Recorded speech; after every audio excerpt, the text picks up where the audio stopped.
Hi hello guys, அனைவருக்கும் வணக்கம். Welcome to my channel.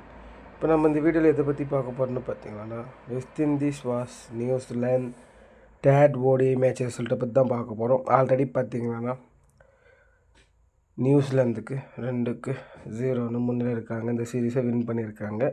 நம்ம லாஸ்ட்டு ஓடிஐ மேட்ச் ரிசல்ட்டை பற்றி தான் பார்க்க போகிறோம். அதுக்கு முன்னாடி ஒரு ஜாப்ஸை பற்றி நம்ம கிளியராக பார்க்க போகிறோம். அது எப்படி என்ன ஏதுன்னு வாங்க இப்போ நம்ம பார்க்கலாம். This video sponsored by SBO digital marketing. இதில் பார்த்தீங்கன்னா ஆன்லைனில் நிறைய கோர்சஸ் இருக்குது. உங்களுக்கு தேவைப்படுற கோர்சஸை பயன்படுத்தி இதில் ஒர்க் பண்ணி ஏர்ன் பண்ணிக்கோங்க. எந்த ஒரு குவாலிஃபிகேஷனும் இல்லை, ஸ்மார்ட் ஒர்க்கு தான். டச் ஃபோன் இருந்தால் போதும், அதோடைய பேசிக் நாலேஜ் தெரிஞ்சால் மட்டும் போதும். இந்த பிஸ்னஸில் மந்த்லி 8,000 15,000 ஈஸியாக சம்பாதிக்கலாம். அப்படி உங்களுக்கு டவுட்டாக இருந்துச்சுன்னா ஒரு சின்ன வீடியோவில் ஷோ பண்ணி காமிக்கிறேன். அதுலேயும் உங்களுக்கு டவுட்டாக இருந்துச்சுன்னா டிஸ்கிரிப்ஷனில் லிங்க் தர மொபைல் நம்பர் இருக்கும், கால் பண்ணியோ மெசேஜ் பண்ணியோ கேளுங்க. வாங்க கைஸ், இப்போது நம்ம வீடியோஸ்குள்ளே போகலாம். ஸ்கிப் பண்ணாதீங்க. பெரிய தப்பு. தினம் 300 ரூபாய் சம்பாதிக்க அரிய வாய்ப்பு. இன்ஸ்டாகிராம், ஃபேஸ்புக் பயன்படுத்த தெரிந்தால் போதும். Content post and content publishing மூலமா தினம் 300 ரூபாய் சம்பாதிக்கலாம். இந்த வேலை செய்ய 5 நிமிடம் போதும். Work training support, group communication support, all language customer live chat support, முக்கியமா சொந்தமா ஒரு பிசினஸ் ஸ்டார்ட் பண்ற அளவுக்கு உங்களால கற்றுக்கொள்ளவும் முடியும், சம்பாதிக்கவும் முடியும். இந்த வேலை வாய்ப்பு வழங்குவது 5 வருடத்திற்கு மேல ரன் ஆகிட்டு இருக்க நம்ம தமிழ்நாட்டு company school of business organisation private limited. மேலும் விவரங்களுக்கு டிஸ்கிரிப்ஷன்ல கொடுத்திருக்க நம்பருக்கு வாட்ஸ்அப் பண்ணுங்க. வாங்க காய்ஸ், இப்போ நம்ம வீடியோஸ்குள்ளே போகலாம். வெஸ்ட் இண்டீஸ் டாஸ் வின் பண்ணி ஃபஸ்ட்டு நாங்கள் பேட் பண்ணுறோன்னு சொல்லிட்டு கிளம்புறேங்க. நாங்கள் இதில் ஃபஸ்ட் ஆஃப் கிளம்புறாங்க. வெஸ்ட் இண்டீஸ் அணி 161 ரன்னுக்கு ஆல் அவுட் ஆகிட்டாங்க. 36 பாலில்.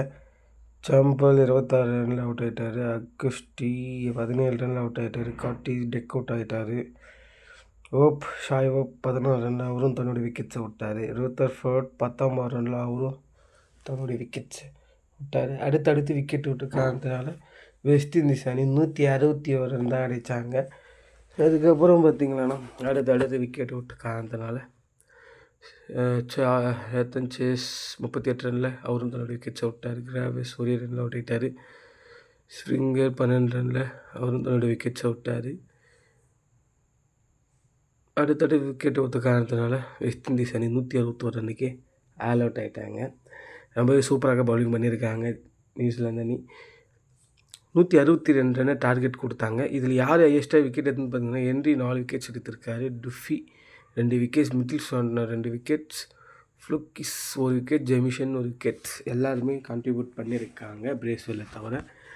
162 ரன் அடித்த வெற்றி பெறுன்னு சொல்லிட்டு செகண்ட் ஹாஃபை கிளம்புறாங்க. அதுலேயும் வெஸ்ட் இண்டீஸ் அணி சூப்பராக தான் பவுலிங் பண்ணாங்க. அப்போவும் பார்த்திங்கன்னா 162 ரன்னுக்கு 6 விக்கெட் இழப்பிற்கு 30.3 பால்லே ஃபினிஷ் பண்ணிட்டாங்க. 4 விக்கெட் வித்தியாசத்தில் வின் பண்ணியிருக்காங்க. டெவான் கான்வே 11 ரனில் அவுட்டு, சின்ன 14 ரனில் அவுட்டு, சாம்பன் 64 ரனில் சிறப்பாக விளையாடி அவரும் தன்னுடைய விக்கெட்ஸை விட்டார். யங் 3 ரனில் அவுட் ஆகிட்டார். லேத்தம் 10 ரனில் தன்னுடைய விக்கெட்ஸை விட்டார். பிரேஸ்வெல் தான் கடைசி வரையும் 40 ரன் அடித்து மேட்சை வின் பண்ணி கொடுத்தாரு. மிடில் ஸ்டாண்டர் 9 ரனில் அவுட் ஆகிட்டார். இந்த மேட்ச்சு பார்த்திங்கன்னா 4 விக்கெட் வித்தியாசத்தில் வின் பண்ணியிருக்காங்க. இதில் யார் விக்கெட் எடுத்துன்னு பார்த்தீங்கன்னா ரொம்பவே சுமாராக தான் பந்து வீச்சு பண்ணியிருக்காங்க வெஸ்ட் இண்டீஸ் அணி. Forde 2 wicket, Seales 2 wicket, Springer 1 wicket, Chase 1 wicket எடுத்து இந்த மேட்சை ஃபினிஷ் பண்ணியிருக்காங்க. 3-3ன்னு சொல்லிட்டு வின் பண்ணியிருக்காங்க நியூசிலாந்து அணி. இதை பற்றின ஒரு மேட்ச்சு சம்மரி, மேலே பிளேயர் யாருன்னு வாங்க பார்க்கலாம். பிளே ஆஃப் தி சீரீஸ் பார்த்திங்கன்னா Jamieson. Player of the match பார்த்திங்கன்னா ஹென்ரி. வெஸ்ட் இண்டீஸில் ரோஸ்டன் சேஸ் 38 ரன் அடித்தார். சாம்பல் 26 ரன் அடித்தார். ஹென்ரி 4 விக்கெட்ஸ் அதிகமாக எடுத்தார். நியூசிலாந்தில் பார்த்திங்கன்னா சாம்பன் 64 ரன் அடித்தார் 63 பந்தில். பிரேஸ்வெல் 31 பந்தில் 40 ரன் அடித்தார். ரவீந்திரா 14 ரன் அடித்தார். இதில் யார் விக்கெட் எடுத்துன்னு பார்த்திங்கன்னா சீல்ஸ் 2 விக்கெட்ஸ் எடுத்தார். ஃபர்டே 2 விக்கெட்ஸ், ஸ்ப்ரிங்கர் 2 விக்கெட்ஸ் எடுத்து இந்த மேட்சே பார்த்திங்கன்னா இந்த சீரீஸே வின் பண்ணியிருக்காங்க நியூசிலாந்து அணி. ரொம்பவே சிறப்பாக விளையாடி இருக்காங்க இந்த சீரீஸை. ரொம்பவே ஓப்பனிங் பார்ட்னர்ஷிப் ரொம்பவே கை கொடுத்துருக்கு நியூசிலாந்து அணிக்கு. இதை பற்றின நிறைய வீடியோஸ் நம்மக்கிட்ட டெய்லி அப்டேட்ஸ் பண்ணிகிட்டு இருக்கோம். உங்களுக்கு வீடியோ பிடிச்சிருந்தால் லைக் பண்ணுங்கள், ஷேர் பண்ணுங்கள், கமெண்ட் பண்ணுங்கள். அப்போ தான் நம்ம அடுத்த வீடியோ போடும்போது உங்கள் எல்லாருக்குமே ஷோ ஆகும். தேங்க்யூ. Wish you well.